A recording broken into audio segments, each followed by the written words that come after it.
Oh man, I cannot believe we are in the home stretch. We are in the home stretch for this series. I don't want it to end. I sincerely don't. I don't want it to end. Like, these two seasons have been so good. Say what you will about the first season, but I think they did a really good job stitching together what they could from two separate shows. But this season, they're making the decisions that they made in season one work out, and I think they're telling a really engaging story. I don't want it to end. I legitimately don't want this to end, and it's gonna hurt next week when it's all said and done. But it will the pain will soothe a little bit knowing that we have a Punisher special, literally the next week. So yeah, no, I'm not gonna be too heartbroken about it. But of course, I'm Daniel Strong. Welcome back to Quick Time Reactions, and this is my review of Daredevil Born Again Season 2, Episode 7, which is entitled The Hateful Darkness. This episode was written by... Goodness, let me pull up the info on it. The episode was written by Heather Belson and was directed by Ian B. McDonald. This is really dealing with a lot of the big Fallout stuff that happened towards the tail end of the last episode. Karen is in custody, which means that she is going to be set to go to trial. And Matt is also trying to get ahead of Kingpin's rapidly accelerating plan to basically try and rustle New York away from him, because, you know, the ball's kind of gotten out from under Fisk. People are starting to hate him a little bit. So, could be the opportune time to maybe sway it in the other direction. So, will that happen? We'll have to wait and see. So, this episode starts out with Karen being booked. Like, literally all the belongings, all the clothes in the bag, swap into prison clothes, get into the cell, all that stuff. And she's visited by a one Fisk, Mr. Mayor Fisk. And, you know, he's trying to lecture her about the order of things. But of course, Karen, having a bit more bite to her, she says, you know, this is the first time that I've ever seen you scared. And I kind of like it. And immediately, Fisk just grips Karen's throat and is like, nope, I'm not scared. All about order. And lets her go, of course, reminding her about her one phone call, all that jazz. And then we cut to Mr. Charles, which means Matthew Lillard's in this episode, so this is a 10 out of 10 easily. But not only that, Jessica Jones is also there as well. Basically there to tell Mr. Charles, hey, the guys that you sent over, and Mr. Charles immediately like, hey, I just sent those guys over, not to kill you, but just to tell you to back off. That's all that was. And, of course, Jessica's like, yeah, and you did that with my daughter in the house? And Mr. Charles like, hey, I'd never hurt a hair on a child. No, not, that ain't my bag.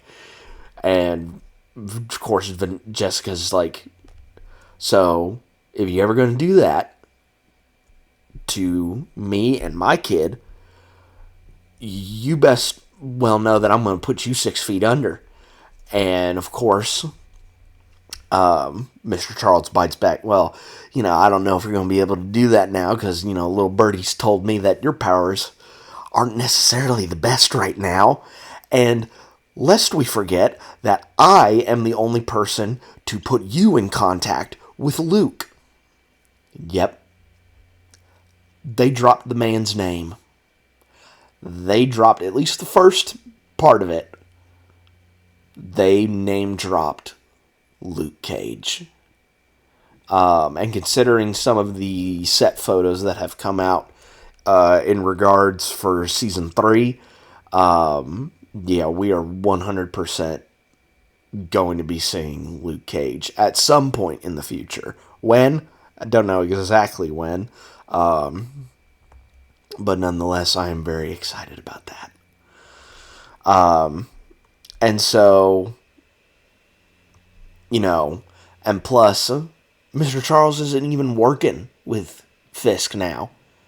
He's basically screwed him over out of his weapons, so now he's not going to work with him. And in fact, he's going to try and maybe take him down. And so Jessica relays this information to Matt. A well enough Cherry, he's recovered from his heart attack, meets Jessica Jones for the first time. Cherry relays the information about Karen's whereabouts, where she's held up and all that stuff. And basically telling Matt, yeah, Fisk is going to go legal with this. Not anything off books. He's going straight forward legal. He wants this seen and heard. He wants this to basically be a crucifixion of Karen Page, to let anyone and everybody know that you don't cross the mare. And that's probably how he's going to get people back on his side. And so Matt, who has someone in the in connections there at the 15th precinct, actually is able to get Karen out of her cage, out of her cell, I should say, and actually out of the building so that she can see Matt in Daredevil costume. And they basically chat for a little bit, and basically kind of giving the wink, wink, nudge, nudge about, what could potentially happen at Karen's upcoming trial.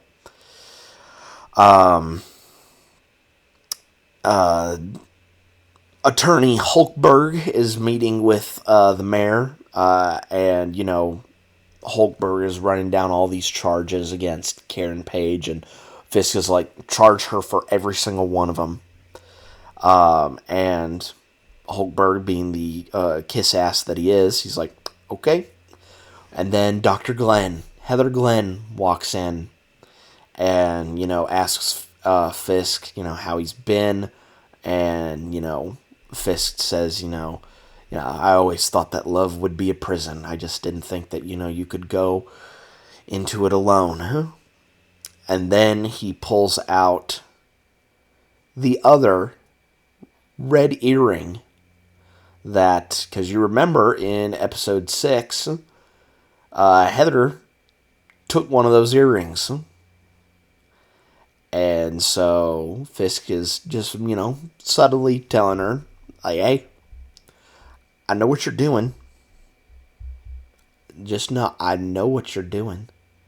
You're not slick. I know what you're doing. And so, of course, the trial is going forward. The 3 judges that were there for Jacques Duquesne's trial are there. Hulkberg and Kristen McDuffie give their opening statements. And before even a first witness is called, McDuffie calls in her co-counsel. And Hulkberg says, what, co-counsel? You're already bringing in help? That seems, a bit weak sauce. And then you realize who she brought in. It's Matt. And Fisk is watching this all go down on a TV, mind you. And you can see the look on his face. He knows that they are screwed royally. AVTF agents Powell and Cole Young, they're prosecuted on the stand. Powell runs down, the creation of the AVTF, saying that it was all Fisk. And Cole Young talking about, how he got his scars. With, in the fight that we saw at the end of season 1 between Daredevil and Frank Castle. And, he said, we just, we're there at Matt's apartment because, we needed to do a welfare check on him. And McDuffie's like, yeah, you guys did a welfare check with guns and MRAPs. Yeah, that sounds like a little bit of overkill for, a blind lawyer. And so you can start to see things potentially going in the good guys' direction. And the AVTF know that immediately. And, of course, the good guys know that immediately as well because they have McDuffie and Matt basically flanked by cops when they get into the parking garage. But the AVTF, they don't care. They pull up in a squad car and just spray crazy. They actually catch Matt in the leg, and we'll get back to Matt's story in a little bit. We need to talk about Daniel and BB. Daniel is actually holding BB hostage because he's trying to keep her away from Buck as long as humanly possible. Daniel's mad, of course, about being betrayed and being used for basically all the info that's been leaked from him to BB, which is then into the city with no fear stuff. And BB, very rightly says, I started the BB report in college. I put in every single, bit of blood, sweat, and tears into this. And then you guys turn it into Mayor Fisk's, rah-rah, hooray campaign. The city without fear, that's actual, real journalism right there. That's cold, hard truths. And so, Daniel, maybe being a bit persuaded, says, I may have a guy in Hong Kong that may be able to give us a safe house, when really he texted Buck the location to where, he was going to bring her to potentially, end it right there. But before all that, Daniel tells BB what happened between him and Buck when they went up to the Catskills and buried the first lieutenant of the Northern Star in a shallow grave. And to me, he just wanted to get that off his conscience, because either, put that onto somebody else before they die, or to get that off his chest before he died. One of the two.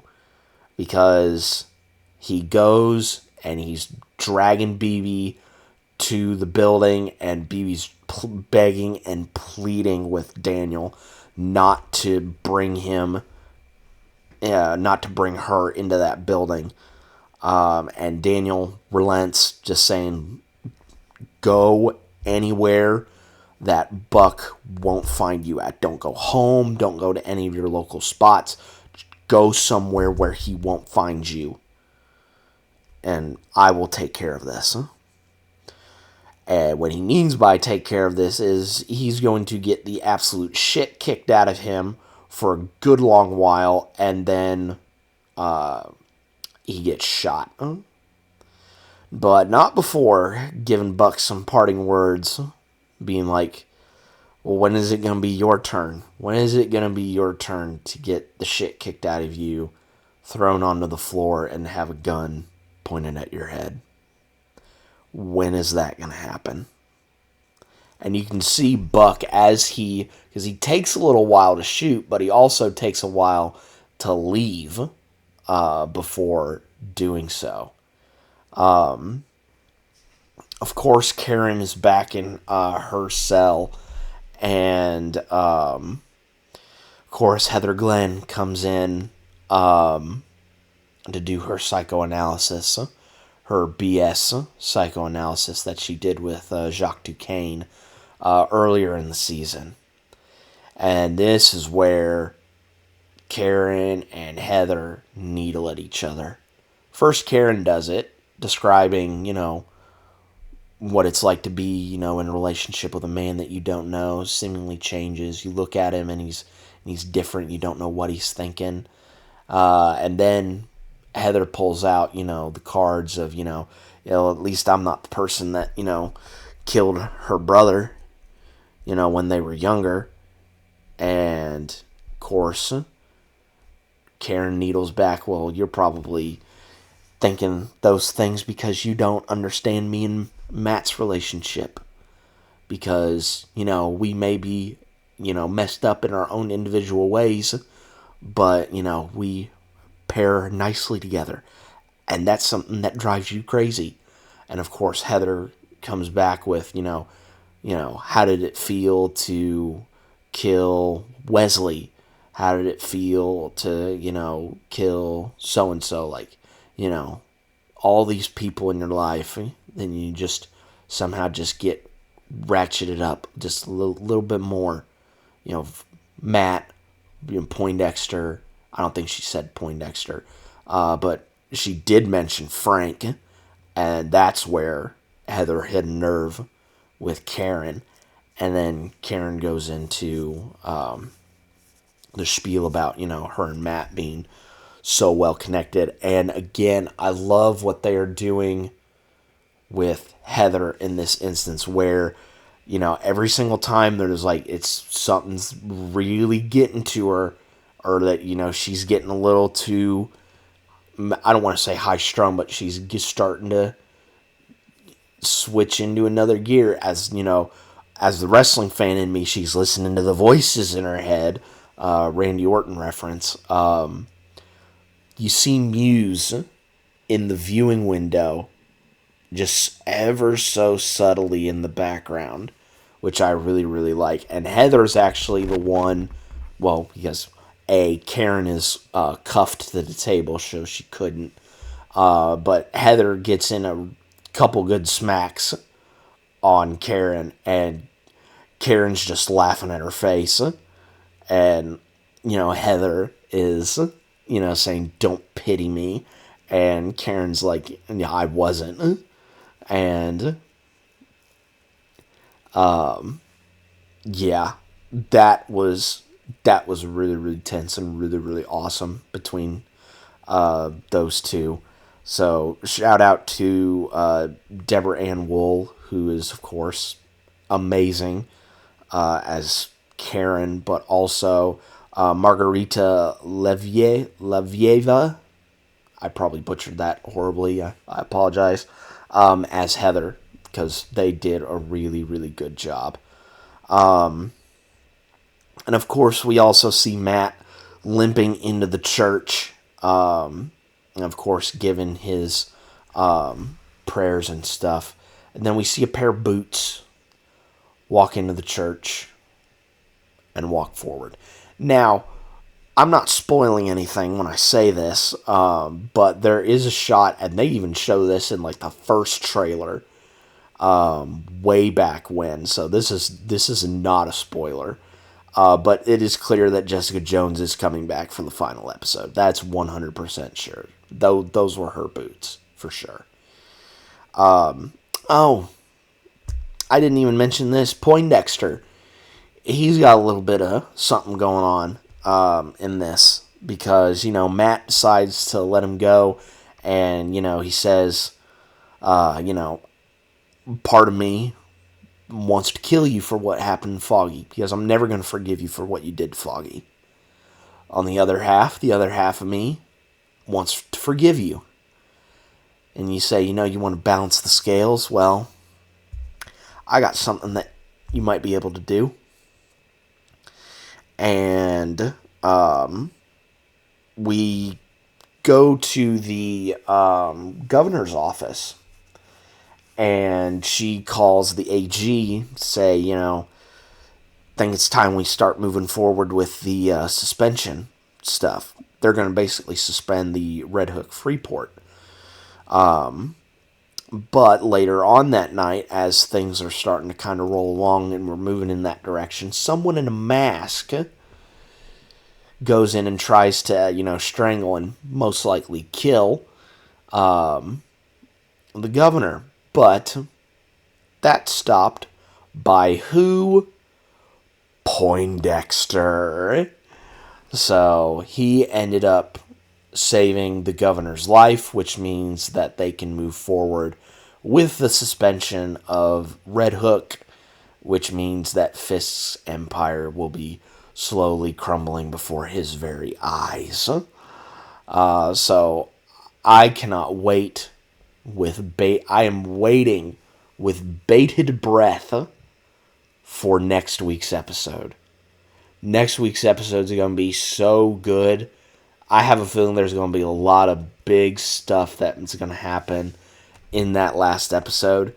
And like I said, I hate the fact that we're near the end of this show, because it's been such a fun ride. But I can't wait for next week, man. It's gonna be so much fun. But there you have it. That is my review / recap of Daredevil Born Again Season 2, Episode 7. I really enjoyed this episode. I've been enjoying this season of Daredevil, man. It has been such a fun ride. And it's a shame that the ride is going to be coming to an end next week. But I can't wait. I can't wait for next week. But until then, guys, be safe out there. And, Matt, casually coming back from being supposedly killed in his apartment shooting. How is he able to do that? It's simple. He's a really good lawyer. And I will catch you guys next time.